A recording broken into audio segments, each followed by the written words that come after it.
శ్రీ గణేశాయ నమః, శ్రీ గురు దత్తాత్రేయ నమః. ఈ వీడియోలో మనం ఈ రోజున డిసెంబర్ మాసంలో కుంభరాశి వర్గాలందరూ తెలుసుకుందాం. కుంభరాశి ధనిష్ట 3-4, అలాగే శతభిషం 1, 2, 3, 4 పాదాలు, పూర్వభద్ర 1, 2, 3 పాదాలు కుంభరాశిలోకి వస్తాయమ్మా. ఈ రాశిలో ఉన్నటువంటి వారికి ఈ మాసం మిశ్రమ ఫలాలు గోచరిస్తున్నాయి. కొన్ని అనుకూలంగా ఉంటాయి, కొన్ని అప్రతికూలంగా ఉంటాయి. అయినా కంగారు పడాల్సిన పని అయితే లేదు. కంగారు పడాల్సిన పని అయితే లేదు. కుటుంబ సఖ్యత బాగుంటది, భార్య భర్తల మధ్య సఖ్యత బాగుంటది. కానీ అప్పుడప్పుడు చిన్న చిన్న చీకులాట్లు వస్తాయి. చిన్నదాన్ని పెద్ద చేసుకోవద్దు దయచేసి. చిన్న విషయాన్ని పెద్ద విషయం చేసుకోవద్దు. జాగ్రత్తగా ఉండండి. మీ సంతానం బాగుంటుంది. అన్ని రంగాల వారికి అన్ని రకాలుగా బాగుందమ్మా. బంధుమిత్రుల యొక్క ఆదరణ లభిస్తుంది. మీకు వారి యొక్క సహాయ సహకారం లభిస్తాయి. రక్త సంబంధికులతో మాత్రం జాగ్రత్త. రక్త సంబంధికులు ఎవరైతే ఉన్నారో వారితో ఈ మాసం మీకు చిన్న చిన్న మనస్పర్ధలు రావడానికి అవకాశం ఉంది. సహనంగా ఉండండి, ఓర్పు ఉండండి. దయచేసి గొడవలు పెట్టుకోవద్దు. ఇకపోతే సంఘంలో పరపతి పెరుగుతుంది. ఈ మాసం మీరు పెద్ద పెద్ద వాళ్ళని కలుసుకుంటారు, పెద్ద పెద్ద రాజకీయాలను కలుసుకుంటారు. ప్రభుత్వ సంబంధించిన పనులన్నీ పూర్తవుతాయి. మీకు నూతన వ్యవహారాలకి శ్రీకారం చుడతారు. భూగ్రహ సంబంధ లావాదేవీలు అయితే పూర్తవుతాయి. గృహ నిర్మాణం చేపడతారు. ఇదివరకు గృహ నిర్మాణం చేపట్టి కొన్ని పరిస్థితుల కారణంగా ఆగిపోతే దాన్ని మళ్ళీ ప్రారంభిస్తారు. అలాగే వాహన యోగం కనిపిస్తుంది. పాత వాహనం మీ కొత్త వాహనం తీసుకోవడం లేదా డైరెక్ట్ గా కొత్త వాహనం తీసుకోవడం జరుగుతుంది. ఒక వ్యవహారం సెటిల్మెంట్ అవుతుందమ్మా. అంటే మీరు ఎప్పటి నుంచో ఒక వ్యవహారం నుంచి అనుకుంటున్నారు, అది సెటిల్మెంట్ అవుతుంది. మంచి అవకాశం వస్తాయి మీకు. అలాగే తీర్థయాత్రలు చేస్తారు. మీరు చాలా ఉత్సాహంగా ఉంటారు. మీరు ఈ మాసం ఆరోగ్య విషయంలో జాగ్రత్త చూసుకోండి అమ్మా. ఆరోగ్య విషయంలో జాగ్రత్త, ప్రయాణ విషయంలో జాగ్రత్త.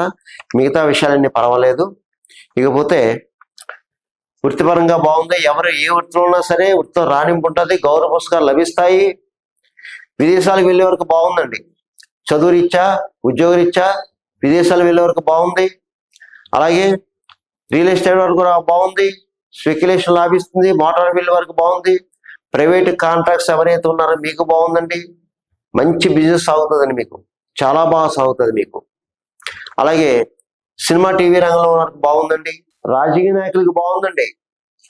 ప్రజలు గుర్తింపు తెచ్చుకుంటారు, ప్రజాసేవ చేస్తారు. కాకపోతే మీకు పర్సనల్ గా శత్రువులు ఉంటారు, తెలియని శత్రువులు ఉంటారు. జాగ్రత్త. ప్రయాణ విషయంలో జాగ్రత్త, ఆరోగ్య విషయంలో జాగ్రత్త. అంతే. అన్ని రకాల వ్యాపారస్తులకు బాగుంది.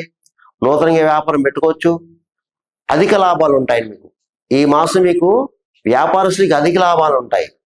వ్యాపారం చక్కగా చేసుకోండి. అలాగే ప్రభుత్వ పరంగా, ప్రైవేట్ పరంగా ఉద్యోగస్తులుగా బాగుందండి అమ్మా. ప్రమోషన్స్ తో కొన్ని బదిలీలు రావచ్చు. స్థల మార్పు కనిపిస్తుంది. గృహ మార్పు కనిపిస్తుంది. కంగారు పడకండి. శాలరీస్ కూడా పెరుగుతాయి. చదువుకునే విద్యార్థులు బాగుందమ్మా. చక్కగా చదువుతారు. శ్రద్ధగా చదవండి. వివాహం కాని అమ్మాయిలు అబ్బాయిలు కూడా. ఇక ఈ కుంభరాశి వారు కొన్ని పరిహారాలు చెప్తానమ్మా, చేసుకుంటే మీకు బాగుంటది. అది ఏమిటి అంటే, ముఖ్యంగా మీరు శనివారం రోజున శని భగవానికి తైలాభిషేకం చేయించు. నల్ల నువ్వులు, నల్లటి వస్త్రంలో మూట కట్టి కిలో పావు అయ్యగారికి దానం చేయండి. శని భగవానికి